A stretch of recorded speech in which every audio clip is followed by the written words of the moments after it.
We know there are concerns from both motorists and also cyclists with more bicycles now being on the roads because more Singaporeans are taking up cycling, which is a good thing. But we want to do so in a safe manner.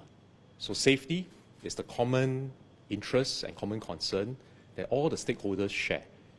So what we want to do is to be able to initiate a review process focusing on how we can enhance safety for all road users. So there are a few points I would like to make. First is that when it comes to cycling, as far as possible, we want to try and separate bicycles from motor vehicles. So that's why we are building more park connectors, we are building also more cycling lanes to encourage the bicycles to be physically separated from motor vehicles. So that is still the preferred approach. But we know in land-scarce Singapore that is not always possible.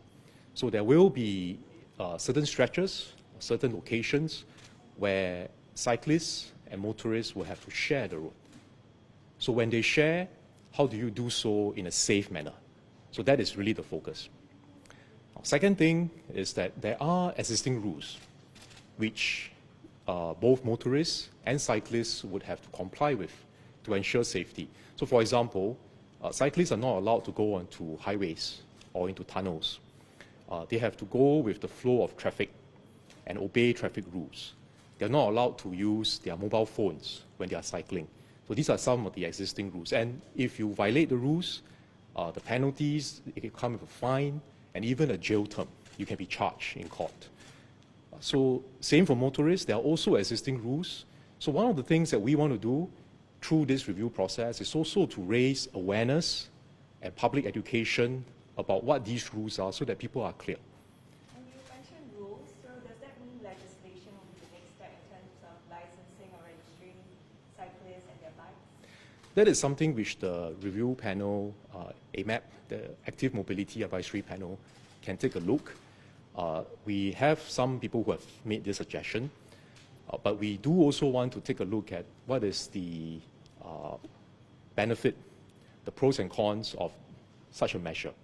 Overseas, we also want to study what their experiences have been in this regard, like in the countries which have a lot of people who are cycling, like the Netherlands, for example.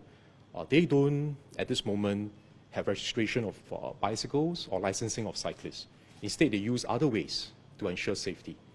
But it is a proposal that the panel can look at as part of the overall review of our existing rules and see whether is such a move overall, is it good for Singapore? But while we do this, it's important that we do so in a balanced and fair manner, because we don't want to inadvertently end up discouraging cycling, because this is actually an important part of our overall green plan for green transportation and also to support a car-light strategy.